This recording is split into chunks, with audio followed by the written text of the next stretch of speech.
ಇವತ್ತು September 2025 current affairs ಸ್ವಲ್ಪ brief ಆಗಿ ನೋಡೋಣ. ಸೊ ಇದು ಆಲ್ರೆಡಿ 3-4 ತಿಂಗಳ ಹಿಂದೆದು. ಸ್ವಲ್ಪ ಇಂಪಾರ್ಟೆಂಟ್ ಇರೋದು ಮಾತ್ರ ಹೇಳ್ಕೊಂಡು ಹೋಗ್ತೀವಿ. ಸೊ ಮುಂದಕ್ಕೆ ಜನವರಿಯಿಂದ ಹೊಸದಾಗಿ ಪ್ಲಾನ್ ಮಾಡಿ ಸ್ವಲ್ಪ ಡೀಟೇಲ್ ಆಗಿ ಮಾಡೋಣ ಅಂತ ಇದ್ವಿ.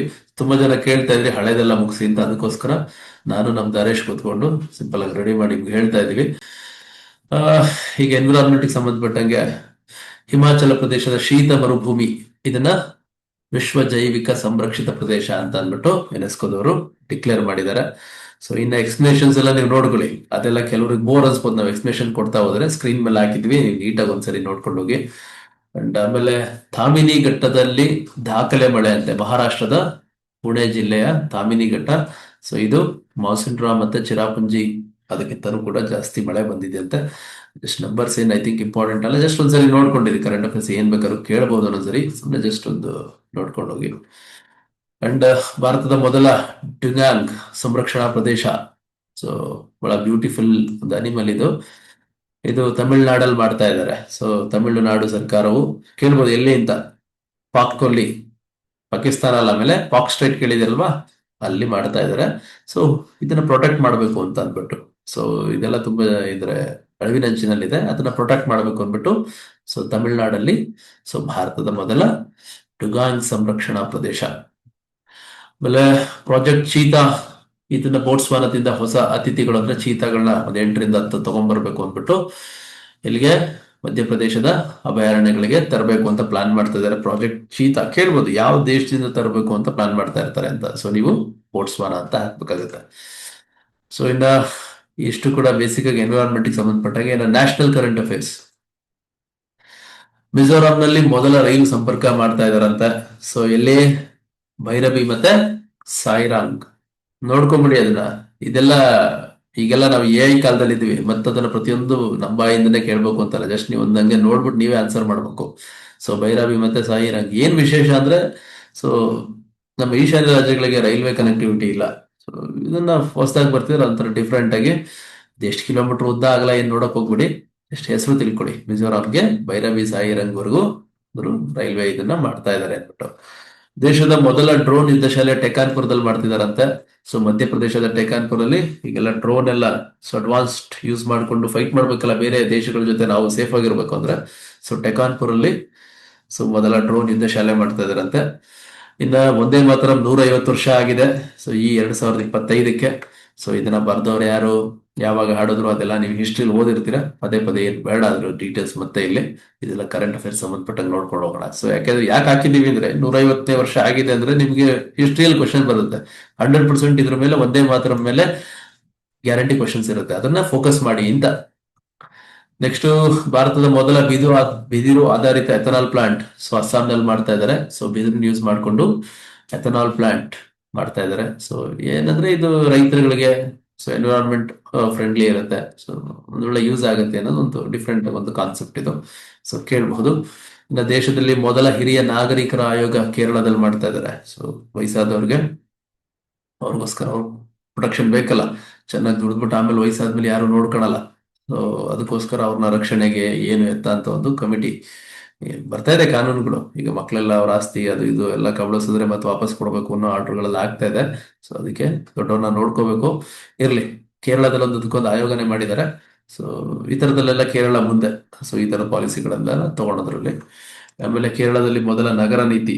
ಸೊ ನಗರದಲ್ಲಿ ಹೆಂಗಿರ್ಬೇಕು, ಏನು ಚರಂಡಿ, ಆಮೇಲೆ ಒಂದು ಇನ್ಫ್ರಾಸ್ಟ್ರಕ್ಚರ್ ಹೆಂಗಿರ್ಬೇಕು, ಪ್ರತಿಯೊಂದು ಪ್ಲಾನ್ ಮಾಡ್ತಾ ಇರೋದು, ಫಸ್ಟ್ ಮೊದಲ ನಗರ ನೀತಿ ಮಾಡ್ತಾ ಇರೋದು ಭಾರತದಲ್ಲಿ ಕೇರಳ. ಸೊ ಇನ್ನು ಇಂಟರ್ನ್ಯಾಷನಲ್ ಕರೆಂಟ್ ಅಫೇರ್ಸ್ ಸಂಬಂಧಪಟ್ಟಂಗೆ ನರೇಶ್ ಹೇಳ್ತೀರಂತ ಏನಾದ್ರು ಹೇಳ್ಕೊಂಡು ಹೋಗ್ತೀರಾ? ಹೇಳ್ಬಿಡ್ಲಾ ಹಂಗೇನ? ವಿಶ್ವದ ಅತಿ ಎತ್ತರದ ಸೇತುವೆ ಫುಜಿಯಾಂಗ್ ಗ್ರ್ಯಾಂಡ್ ಕ್ಯಾನಿಯನ್ ಅನ್ಬಿಟ್ಟು. ಸೊ ವಿಶ್ವದಲ್ಲಿ ಅತಿ ದೊಡ್ಡ ಸೇತುವೆ ಅಂತೆ. ಸೊ ಎಲ್ಲಿ, ಚೀನಾದಲ್ಲಿ ಮಾಡ್ತಾ ಇದ್ದಾರೆ. ಸೊ ಅವರು ದೊಡ್ಡದು, ಸಿಕ್ಕಾಪಟ್ಟೆ ಉದ್ದ ಅಗಲ ಎಲ್ಲ ಜಾಸ್ತಿ ಇವರೇ ಮಾಡ್ತಾರೆ, ಟ್ರೈ ಮಾಡೋದು. ಎಷ್ಟು 625 ಮೀಟರ್ ಇದೆಯಂತೆ. ಸೊ ನೆನ್ಪಿಟ್ಕೊಳ್ಳಿ, ಆ ಹೆಸರು ನೋಡ್ಕೊಳ್ಳಿ, ಏನು, ಫುಜಿಯಾಂಗ್ ಗ್ರಾಂಡ್ ಕ್ಯಾನಿಯನ್ ಅನ್ಬಿಟ್ಟು ಚೀನಾದಲ್ಲಿ. ಇನ್ನ ಚೀನಾದ ಕೆ ವೀಸಾ.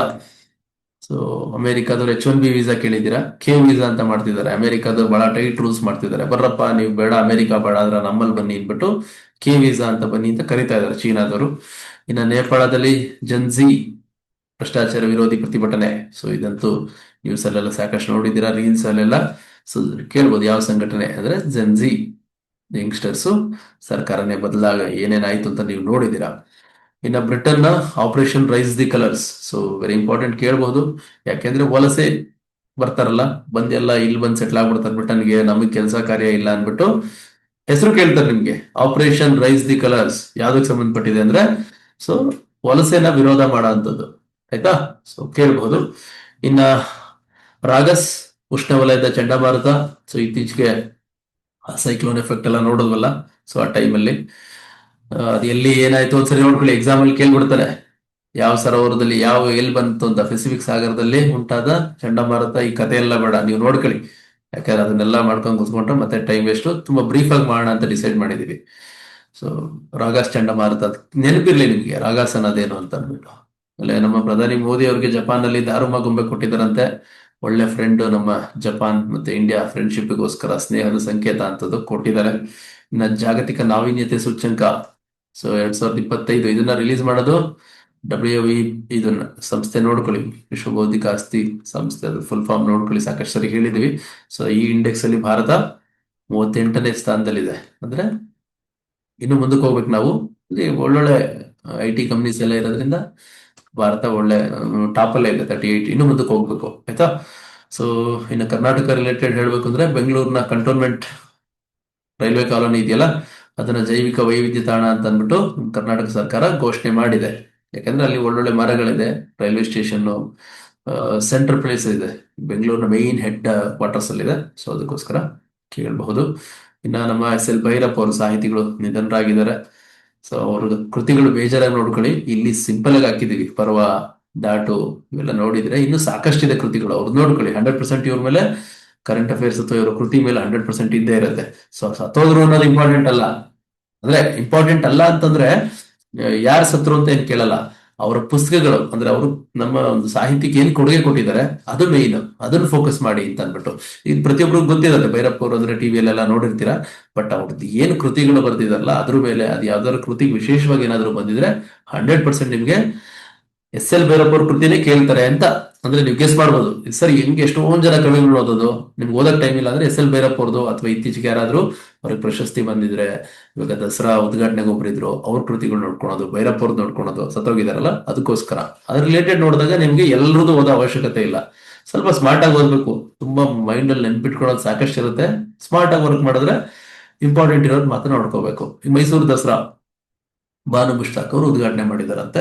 ಸೊ ನೀವೇನ್ ಮಾಡ್ಬೇಕು ಅಂದ್ರೆ ಮೈಸೂರು ದಸರಾ ಉದ್ಘಾಟನೆ ಮಾಡೋದ್ರಿಂದ ಇವ್ರ ಕೃತಿಗಳನ್ನ ನೋಡ್ಕೋಬೇಕು. ಬಾನು ಮುಷ್ತಾಕ್ ಒಂದ್ 8-10 ಕೃತಿಗಳು ಇಂಪಾರ್ಟೆಂಟ್ ಇವ್ರು ನೋಡಿದ್ರೆ ನಿಮ್ಗೆ ಗ್ಯಾರಂಟಿ ಎಕ್ಸಾಮ್ ಅಲ್ಲಿ ಬರುತ್ತೆ. ಇನ್ನ ಕರ್ನಾಟಕ ಬಜೆಟ್ ವರದಿ. ಬಜೆಟ್ ಎಲ್ಲ ಇದು ಆಕ್ಚುಲಿ ಹೇಳ್ಬೇಕು ಅಂತಂದ್ರೆ ಒಂದು ಮಿಗತೆ ಬಜೆಟ್ ಅಂತ ಅಂದ್ಬಿಟ್ಟು ನಮ್ ಕರ್ನಾಟಕ 5ನೇ ಸ್ಥಾನದಲ್ಲಿದೆ. So very important. ಏನ ಹೇಳ್ತೀರಾ ನರೇಶ್ ಇದ್ರ ಬಗ್ಗೆ? ನೆಕ್ಸ್ಟ್ ಎಲ್ಲ ನೀವ್ ಹೇಳ್ಬೇಕು, ರೆಡಿ ಇರ್ಬೇಕು. ಸಡನ್ ಆಗಿ ಕೇಳ್ತೀನಿ ನಿನ್ನ. ಏನ್ ಇದು ಮಿಗತೆ ಬಜೆಟ್ ಅಂದ್ರೆ ಏನು ಅವೆಲ್ಲ ಕೇಳ್ಬೇಕು. ವರದಿ ಕೊಟ್ಟಿದ್ದಾರೆ, ಸರ್ಪ್ಲಸ್ ಬಜೆಟ್ ಯಾಕೆ ಯಾಕೆ ಕರೀತಾರೆ ಅಂತ ಸುಮ್ಮನೆ ಹೇಳೋಣ. ಅದೆಲ್ಲ ನಿಮ್ಗೆ ಇವ್ರಿಗೆ ಎಕನಾಮಿಕ್ಸ್ ಅಲ್ಲಿ ಕವರ್ ಆಗುತ್ತೆ. ಬಟ್ ಸ್ಟಿಲ್ ಆದ್ರೂ ಕೂಡ ಸರ್ ಬ್ರೀಫ್ ಆಗಿ ಹೇಳೋಣ ನೆಕ್ಸ್ಟ್ ಟೈಮ್ ಇಂದ. ಕರ್ನಾಟಕ ಆರೋಗ್ಯ ಸಂಜೀವಿನಿ ಯೋಜನೆ ಜಾರಿ ಮಾಡಿದ್ದಾರೆ. ಸೊ ಕೇಳ್ಬೋದು ಏನ್ ಸರ್ ಇಂಪಾರ್ಟೆಂಟ್ ಇಲ್ಲಿ ಕ್ವಶನ್ ಕೇಳ್ತಾರೆ. ಆರೋಗ್ಯ ಸಂಜೀವಿನಿ ಯಾರಿಗೆ ಅಂತ? ಸರ್ಕಾರಿ ನೌಕರರಿಗೆ, ಪ್ರೈವೇಟ್ ಅವ್ರಿಗೆ, ಮತ್ತೆ ಇನ್ನೊಬ್ರಿಗೆ ಯಾರಿಗೋ ಒಂದು ಯಾರು ಅಸಂಘಟಿತ ವಲಯದ ಕಾರ್ಮಿಕರಿಗೆ, ಈ ತರ ಕೊಟ್ಬಿಟ್ಟಿರ್ತಾರೆ ಆಪ್ಷನ್ಸ್.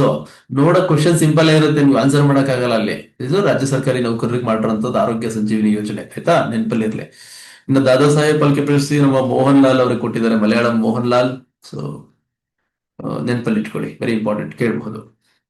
ಇನ್ನ ಮರಣೋತ್ತರ ಕರ್ನಾಟಕ ರತ್ನ ಪ್ರಶಸ್ತಿ ನಮ್ಮ ಡಾಕ್ಟರ್ ವಿಷ್ಣುವರ್ಧನ್ ಮತ್ತೆ ಸರೋಜಾ ದೇವಿ ಇಬ್ರು ಸತ್ತೋಗಿದ್ದಾರೆ, ಅವ್ರಿಗೆ ಮರಣೋತ್ತರವಾಗಿ ಕೊಟ್ಟಿದ್ದಾರೆ, ಕೇಳಬಹುದು. ಇನ್ನು ಸ್ವಚ್ಛ ವಾಯು ಸರ್ವೇಕ್ಷಣಾ ವರದಿ ಇಂದೋರ್ ಪ್ರಥಮ ಸ್ಥಾನದಲ್ಲಿ ಇದೆಯಂತೆ. ಯಾವಾಗ್ಲೂ ಕಂಟಿನ್ಯೂಸ್ ಆಗಿ ಅವರೇ ಬರ್ತಾ ಇದಾರೆ. ಸೊ ನೆನಪಲ್ಲಿ ಇಟ್ಕೊಳ್ಳಿ. ಒಳ್ಳೆ ಗಾಳಿ ಇದೆಯಂತೆ. ವಾಯು ಸರ್ವೇಕ್ಷಣಾ ಅಂದ್ರೆ ಗಾಳಿ ಹೆಂಗಿದೆ ಅನ್ಬಿಟ್ಟು. ಇನ್ನ PV ನರಸಿಂಹರಾವ್ ಆರ್ಥಿಕ ಪ್ರಶಸ್ತಿ ನಮ್ಮ ಮನಮೋಹನ್ ಸಿಂಗ್ ಅವ್ರಿಗೆ ಕೊಟ್ಟಿದ್ದಾರೆ, ಮಾಜಿ ಪ್ರಧಾನಿಗಳಿಗೆ. ಸೊ ಅವ್ರಿಗೆ ಕೊಟ್ಟಿದ್ದಾರೆ, ಕೇಳ್ಬೋದು. ಇನ್ನ ಬ್ಯಾಲೆನ್ ಡಿ ಓರ್ ಪ್ರಶಸ್ತಿ ಫುಟ್ಬಾಲ್ ಅಲ್ಲೇ ಒಳ್ಳೆ ಫೇಮಸ್ ಪ್ರಶಸ್ತಿ ಇದು, ಬ್ಯಾಲೆನ್ ಡಿ ಓರ್ ಅಂದ್ಬಿಟ್ಟು. ಇದು ಓಸ್ಮಾನ್ ಡೆಂಬಲೆ ಅವ್ರಿಗೆ ಕೊಟ್ಟಿದ್ದಾರೆ. ಸೊ ಫ್ರಾನ್ಸ್ ಈ ಆಟಗಾರ ಅವರು ಓಸ್ಮಾನ್ ಡೆಂಬಲೆ, ಕೇಳಬಹುದು. ಇನ್ನ ಅಪಾಯಿಂಟ್ಮೆಂಟ್ ಮೇಜರ್ ಆಗಿ ಯಾರ್ಯಾರು ನಮ್ಮ ಉಪರಾಷ್ಟ್ರಪತಿಗಳು? CP ರಾಧಾಕೃಷ್ಣನ್ ಅವರು 15ನೇ ಉಪರಾಷ್ಟ್ರಪತಿಯಾಗಿ ಆಯ್ಕೆಯಾಗಿದ್ದಾರೆ. ಸೊ ನೋಡ್ಕೊಳ್ಳಿ. ನೇಪಾಳದ ಮೊದಲ ಮಹಿಳಾ ಪ್ರಧಾನಿ ಸುಶೀಲಾ ಕಾರ್ಕಿ ಅವರು ನೇಮಕ ಆಗಿದ್ದಾರೆ. ಬಿಕಾಸ್ ಅವಾಗ್ಲೇ ಹೇಳಿದ್ನಲ್ಲ, ಜನ್ಜಿ ಅಂತ ಅಂದ್ಬಿಟ್ಟು ಇರೋ ಸರ್ಕಾರನ ಕೆಡವ್ಬಿಟ್ಟು ಹೊಸದಾಗಿ ಇವರು ಆಯ್ಕೆ ಆದ್ರು. So, ಮೊದಲ ಮಹಿಳಾ ಪ್ರಧಾನಿ ಇಲ್ಲಿ ನೇಪಾಳದಲ್ಲಿ. ಇದೆಲ್ಲ ನೋಡ್ಕೊಳ್ಳಿ ನೀವು. ನಾನ್ ಬ್ರೀಫ್ ಆಗಿ ಹೇಳ್ತೀನಿ, ನೀವು ಸ್ವಲ್ಪ ಡೀಟೇಲ್ ಆಗಿ ನೋಡ್ಕೊಳ್ಳಿ. ಇನ್ನು ಇದಕ್ಕೆ ಕತೆ ಬರೆಯೋ ತರ ನೀವು ಮನ್ಸಲ್ಲಿದ್ರೆ ಇನ್ನು ಒಳ್ಳೇದೇ. ಬರ್ಕೊಂಡ್ ಕುತ್ಕೋಬೇಡಿ, ಮೈಂಡ್ ಅಲ್ಲಿ ಇರ್ಲಿ ಅಷ್ಟೇ. ನೂತನ BCCI ಚೇರ್ಮನ್ ಆಗಿ ಮಿಥುನ್ ಮನಾಸ್ ಅವ್ರು ನೇಮಕ ಆಗಿದ್ದಾರೆ. ಸೊ ಕೇಳ್ಬೋದು. ಪಾಟ್ನಾ ಹೈಕೋರ್ಟ್ ನ ಮುಖ್ಯ ನ್ಯಾಯಮೂರ್ತಿಯಾಗಿ ಪವನ್ ಕುಮಾರ್ ಭಜಂತ್ರಿ ಅವರು ನೇಮಕ ಆಗಿದ್ದಾರೆ. ಏನು, ಕರ್ನಾಟಕದಲ್ಲಿ ಸರ್ವಿಸ್ ಮಾಡಿದ್ರು ಪವನ್ ಕುಮಾರ್ ಭಜಂತ್ರಿ ಅವರು. ನಮ್ಮಲ್ಲಿ ಇದ್ರಲ್ಲ, ನಮ್ಮವರು ಅಂತ ಅಂದ್ಬಿಟ್ಟು ಹಾಕಿದೀವಿ ಇಲ್ಲಿ, ಆಯ್ತಾ. ಸ್ಪೋರ್ಟ್ಸ್ ಸಂಬಂಧಪಟ್ಟಂಗೆ ಏನ್ ಕೇಳಬಹುದು. ಸೊ ಕಾರ್ಲೋಸ್ ಅಲ್ಕರಾಜ್ ಅವರು US ಓಪನ್ ಇದರಲ್ಲಿ ಪ್ರಶಸ್ತಿನ ಗೆದ್ದಿದ್ದಾರೆ. ಸ್ಪೇನ್ ಅವರು, ಯಾವ ದೇಶದವರು ಅಂತ ಕೇಳ್ಬಿಡ್ತಾರೋ ಒಂದ್ಸರಿ, ಸ್ಪೇನ್ ಅವರು. ಇನ್ನು US ಮಹಿಳಾ ಸಿಂಗಲ್ಸ್ ಅಲ್ಲಿ ಆರ್ಯಾನ ಸಬಲೆಂಕಾ ಅವರು ಬೆಲಾರಸ್ನವರು. ಸೊ ಇದನ್ನು ಕೂಡ ಕೇಳಬಹುದು. ಇನ್ನು ಏಷ್ಯಾ ಕಪ್ ಕ್ರಿಕೆಟ್ ನಾವೇ ಚಾಂಪಿಯನ್ ಆಗಿದೀವಿ, ಭಾರತದವರು ಚಾಂಪಿಯನ್ ಆಗಿದೀವಿ. ಅಂಡ್ ಇವನ್ ಹಾಕಿಲೂ ಕೂಡ ನಾವೇ ಚಾಂಪಿಯನ್ ಆಗಿದೀವಿ ಏಷ್ಯಾ ರೀಸೆಂಟ್ 2025 ಅಲ್ಲಿ. ಇನ್ನು ವಿಶ್ವ ಪ್ಯಾರಾ ಅಥ್ಲೆಟಿಕ್ಸ್ ಚಾಂಪಿಯನ್ಶಿಪ್ 2025 ನವದೆಹಲಿಯಲ್ಲಿ ಆಯೋಜನೆ ಆಗಿದೆಯಂತೆ. ಸೊ ಇದು ಹಳೆ ತಿಂಗಳದು, ಸೆಪ್ಟೆಂಬರ್ದಲ್ವಾ, ಅದಕ್ಕೆ ಕೆಲವು ಮುಗ್ದೋಗ್ಬಿಟ್ಟಿರುತ್ತೆ. ಸ್ಟಿಲ್ ಇರ್ಲಿ, ಹಳೇದ್ ಮುಗಿಸ್ಬೇಕಲ್ಲ ಅಂತ ಒಂದು ಬ್ರೀಫ್ ಆಗಿ ಮಾಡಿದೀವಿ. ಹೊಸ ವರ್ಷದಿಂದ ನೋಡೋಣ, ಒಂಥರ ಡಿಫ್ರೆಂಟ್ ಆಗಿ ಕರೆಂಟ್ ಅಫೇರ್ಸ್ ಪ್ಲಾನ್ ಮಾಡೋಣ ಅಂತ ಇದೀವಿ. ಈಗೆಲ್ಲ ಸಾಕಷ್ಟು ಇಂಟರ್ನೆಟ್, AI ಸಾಕಷ್ಟೆಲ್ಲ ಇರೋದ್ರಿಂದ ಯೂಸ್ ಮಾಡ್ಕೊಂಡು ಮಾಡೋಷ್ಟು ಟೈಮ್ ಬೇಕಷ್ಟೇ. ಸೊ ಇಷ್ಟು ಕೂಡ ಸೆಪ್ಟೆಂಬರ್ ಕರೆಂಟ್ ಅಫೇರ್ಸ್ ಬ್ರೀಫ್ ಆಗಿ. ಯಾಕೆ ಸರ್ ಇಷ್ಟು ಬೇಗ ಮುಗಿಸಿದ್ರಿ ಅಂದ್ರೆ, ಈಗೆಲ್ಲ ತುಂಬಾ ಶಾರ್ಟ್ಸ್ ರೀಲಿಗೆ ಬಂದ್ಬಿಟ್ಟಿದ್ದೀರಾ ರೀಲ್ಸ್ಗೆ. ಅದೇ ತರ ನಾವು ಶಾರ್ಟ್ ಕರೆಂಟ್ ಅಫೇರ್ಸ್ ಮಾಡ್ಬೇಕು ಅಂತ ನಾವು ನಮ್ ದರೇಶ್ ಮಾತಾಡ್ಕೊತಿದ್ದ, ವಿತಿನ್ ಒಂದು 5 ನಿಮಿಷದಲ್ಲಿ 1 ತಿಂಗಳು ಕರೆಂಟ್ ಅಫೇರ್ಸ್ ಮುಗಿಸ್ಬೇಕು ಅಂತ. ನೋಡೋಣ, ಅದನ್ನು ಕೂಡ ಟ್ರೈ ಮಾಡ್ಬೋಣ. ಇನ್ನ ಬಟ್ ಇಂಪಾರ್ಟೆಂಟ್ ಪಾಯಿಂಟ್ ಸಾಧ್ಯ ಆದಷ್ಟು ಆ ಒಂದು 5 ಮಿನಿಟ್ಸ್ ಅಲ್ಲಿ ಆ, ಏನೇನ್ ಇದಾಗುತ್ತೆ ಯಾವ್ದು ಮಿಸ್ ಇಲ್ದಂಗೆ ಕವರ್ ಮಾಡ್ಬೇಕು ಅಂತ.